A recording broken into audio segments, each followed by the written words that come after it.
Welcome back to new video. आज हम billion के पार्ट 5 में इंटर कर चुके हैं। अब तक हमने बहुत सारी चीज़ों के बारे में जाना है जो आप पीछे के वीडियोज़ को देख करके जान सकते हैं।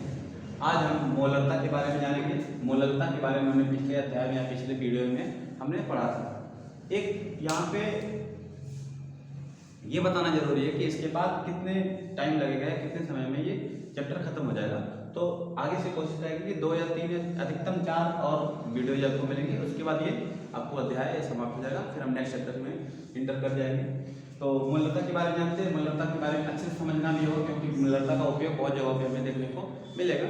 जैसे अगर हम बिलियन की अणुसंख्यक गुणधर्म की बात करेंगे तो वहाँ पे 2-3 जगहों पे हम मोलरता का उपयोग करते हैं। जैसे बिलियन के अणुसंख्यक गुणधर्म में अगर हिमांक में अवनमन की बात करेंगे तो हिमांक में अवनमन में भी क्या होता है, मोलरता, वहाँ पे मोलरता का उपयोग होता है। क्योंकि हिमांक में अवनमन जो होता है वो मोलरता के समानुपाती होता है। तो वहाँ पे फिर मोलरता का फार्मूला हम पूर्ण रूप से सब कुछ उपयोग करेंगे। उसी तरह से हम क्वथनांक में उन्नयन में भी क्या मोलरता का उपयोग करते हैं, क्योंकि क्वथनांक में उन्नयन जो होता है वो भी मोलरता से ही क्या होता है, मोलरता के समानुपाती होता है। इसलिए मोलरता हमारे लिए क्या और ज़्यादा महत्वपूर्ण हो जाता है। आपको मोलरता से भी क्वेश्चन मिल जाएंगे। मोलरता अगर आपको अच्छे से आता है तो आप हिमांक में अवनमन, क्वथनांक में उन्नयन, इन दोनों को आसानी से और अच्छे से सॉल्व कर सकते हैं। क्योंकि वहाँ पे सारा खेल या सब कुछ क्या, अगर आप मोलरता ज्ञात नहीं कर पा रहे हैं तो आपको थोड़ा सा क्वेश्चन कठिन लगना शुरू हो जाएगा। और अगर आपको मोलरता ज्ञात करने आता है तो आप आसानी से उस क्वेश्चन को सॉल्व कर लेंगे। और वहाँ से इन जनरल आपको ये क्वेश्चन जरूर मिलता है आपके एग्जाम पेपर में आसानी से। और आप इसके लिए अगर जानना है कि कौन सा पेपर कहाँ पूछता है, कैसे मिलेगा, कौन से क्वेश्चन कैसे पूछे गए हैं, तो आप इसके लिए एक किसी भी प्रकाशन का एक अनसॉल्व पेपर आप कह सकते हैं। वहाँ से आपको ये समझ में आएगा कि जो जितने क्वेश्चन हमने पढ़े हैं, ये सारे क्वेश्चन या जितना भी हमने वीडियो में अभी तक कवर किया है, यहाँ से बहुत सारे क्वेश्चन आपको एग्जाम पेपर में मिल जाएगा। तो शुरू करते हैं हम मोलरता। और तो मोलरता क्या होता है? मोलरता को हम स्मॉल एम से प्रदर्शित करते हैं, स्मॉल एम से। अगर मोलरता को डिफाइन करने की बात करें तो मोलरता होता है 1000 ग्राम या 1 किलोग्राम बिलियन में, 1000 ग्राम या 1 किलोग्राम विलायक में उपस्थित विलेय के मोलों की संख्या या ग्राम अणुओं की संख्या क्या कहलाती है, तो बिलियन की मोलरता कहलाती है।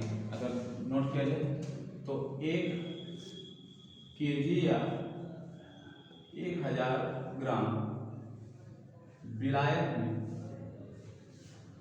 उपस्थित विलेय के मोल या ग्राम अणुओं की संख्या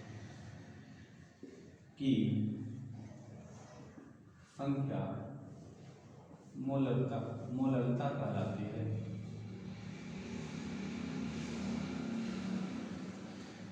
क्या 1 केजी या 1000 ग्राम विलायक में उपस्थित विलेय के मोलों की संख्या या ग्राम अणुओं की संख्या बिलियन की मोलरता कहलाती है। यहाँ पे ये ध्यान देना जरूरी होगा, यहाँ पे ये ध्यान देना जरूरी होगा कि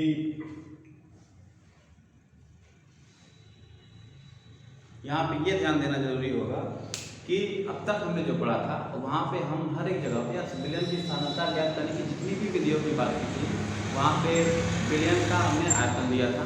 परंतु यहाँ पे हम विलायक का भार लेंगे या जो भी इन जनरल था, वहाँ पे हमने बिलियन के बारे में, बिलियन का ही सब कुछ लिया था, बिलियन का आयतन या बिलियन का भार का उपयोग किया था।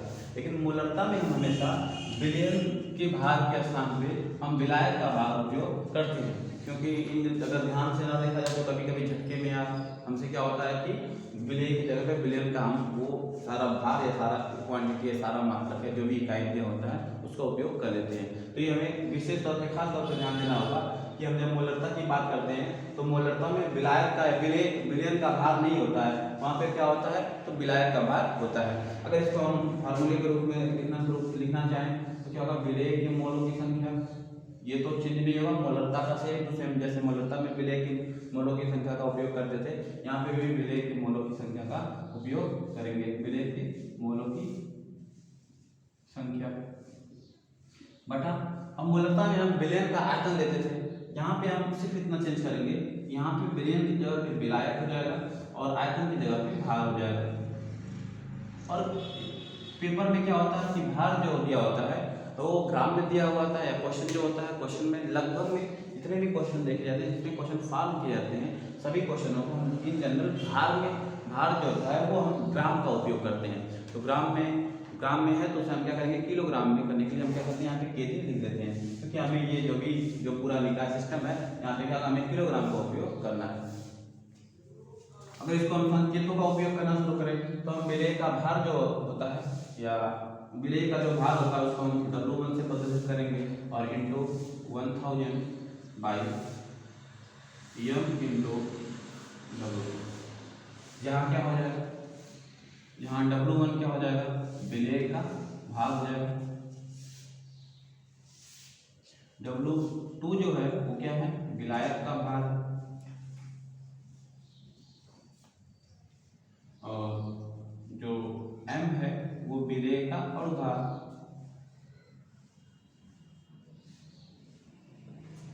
और यहाँ पे हम इस्तेमाल यह हो जाएगा।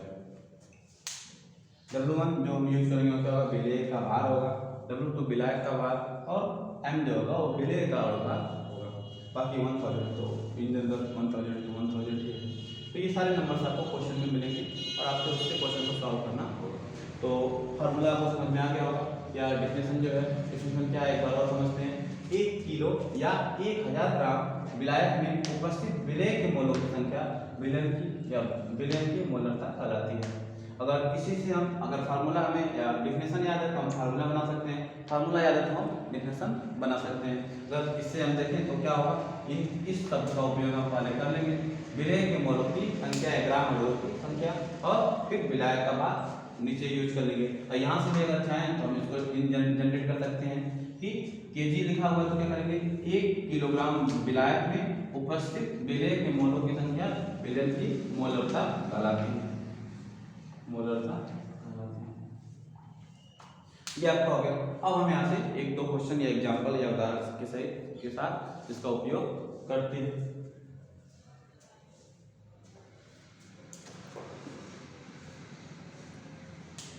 ये मोलरता नहीं होगा, मोलरता होगा।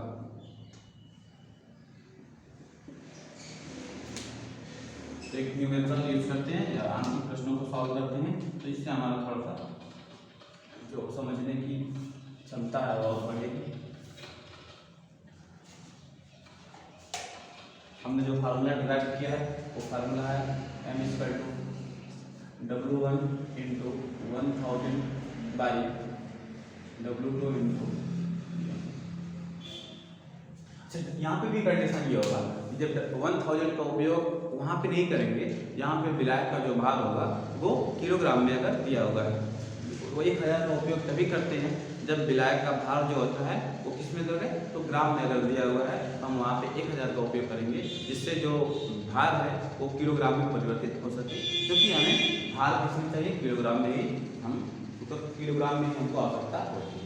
एक प्रश्न लिखते हैं, प्रश्न है, मैं प्रश्न बोल देता हूँ और उसका वैल्यू जो है मैं वो लिख दूंगा।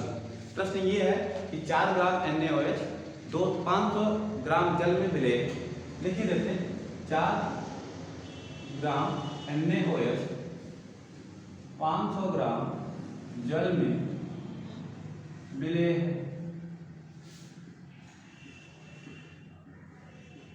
तो विलेय की मोलरता क्या होगी, विलेय की मोलरता क्या होगी। अब देखेंगे पहले क्या क्या हमें मिलेंगे या न्यूमेरिकल से या क्वेश्चन से प्राप्त है। तो पहला क्या प्राप्त है, W1 या विलेय का भार, हमें विलेय क्वेश्चन में दिया हुआ विलेय का विलेय का भार कितना दिया है, 4 ग्राम दिया है, और उससे हम क्या करेंगे, विलेय का अणुभार याद कर लेंगे। तो विलेय का अणुभार क्या हो जाएगा, का अणुभार m = NaOH होता है, NaOH में सोडियम का 23, इसका 16 प्लस इक्वल टू कितना हो जाएगा, 40 हो जाएगा। और फिर विलायक का भार भी दिया है, विलायक का भार दिया है आपका 500 ग्राम। सारे वैल्यू हमें मिले हैं, 1000 तो होता ही है, और हमारा जो फार्मूला है, फार्मूला के साथ में सारे के सारे वैल्यू हमें प्राप्त हैं, तो हम सारे वैल्यू को पुट करेंगे, फिर हमें आराम से इसका मान मिल जाएगा। तो W1 कितना दिया हुआ, W1 दिया हुआ है आपका 4 ग्राम इंटू 1000, और उसके बाद W2 कितना दिया है 500 ग्राम इंटू 40, ये हो गया। अब 500 से 500 ऐसे 500 से 500 कैंसिल, यहाँ पे 2 हो जाएगा, 2 से ये कैंसिल होगा, 1 यहाँ पे हो जाएगा आपका 20 और ये काट दीजिए 5, अर्थात क्या जाएगा 1/5, 1/5। इसको सॉल्व करेंगे तो कितना जाएगा 0.25।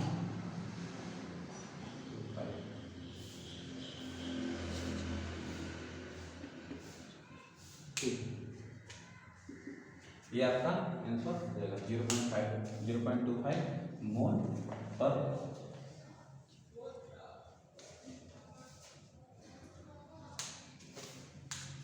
यहाँ पे थोड़ा सा ये है कि आएगा आपका 0.2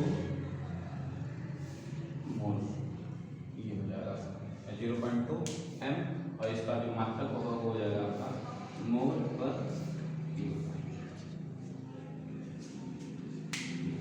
क्वेश्चन क्या था, 4 ग्राम NaOH 500 ग्राम जल में विलेय है, तो विलयन की मोलरता क्या होगी।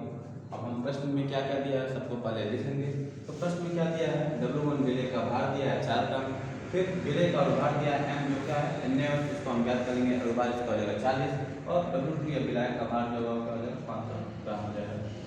अब उसके बाद हम इस फार्मूले का उपयोग करेंगे, इस फार्मूले पे जो जो वैल्यू दिया है सब वैल्यू को पुट करेंगे, फिर हमें क्या होगा आंसर प्राप्त हो जाएगा। या इसको हम दूसरे तरह से भी कर सकते हैं। दूसरे तरह से करने का मतलब ये है कि हम अलग से क्या करें, अलग से इसका और भार ज्ञात, अलग से इसकी मोलों की संख्या यानी A ज्ञात कर लें, Na ज्ञात करेंगे 4/40, जब करेंगे तो 0.1 हो जाएगा, और फिर इसको चेंज कर लें किलोग्राम में, तो 5/1000 इक्वल टू कटेगा तो कितना हो जाएगा 0.5 kg हो जाएगा। अब M इक्वल टू होता है विलेय के मोलों की संख्या, विलेय के मोलों की संख्या बटा विलायक का भार, वो भी केजी में। हमने विलायक का भार केजी में पहले से ही कन्वर्ट कर लिया है, और विलेय के मोलों की संख्या भी हमने ज्ञात कर लिया है, विलेय के मोलों की संख्या भी हमने पहले से ज्ञात कर लिया है। तो विलेय के मोलों की संख्या कितना दिया 0.1, और विलायक का भार कितना दिया हुआ है तो 0.5। अब इसको सॉल्व करेंगे तो फिर 0.2 मोल पर केजी हमारा आंसर मिल जाएगा। इस तरह से आप क्वेश्चन को सॉल्व कर सकते हैं।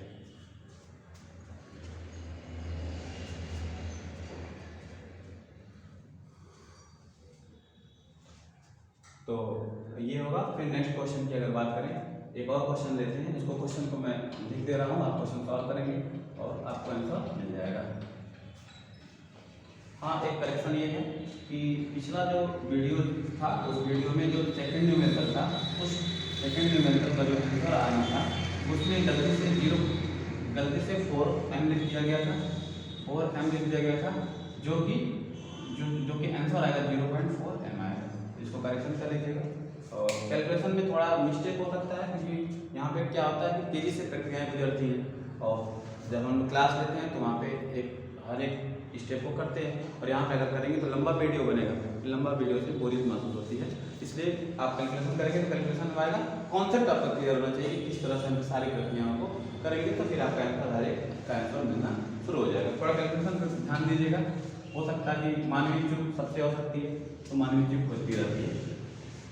प्रश्न, अब नेक्स्ट क्वेश्चन की बात करें तो करते हैं 9.8 ग्राम H2SO4 लेते हैं, जो क्या है 250 ग्राम जल में घुला हुआ है,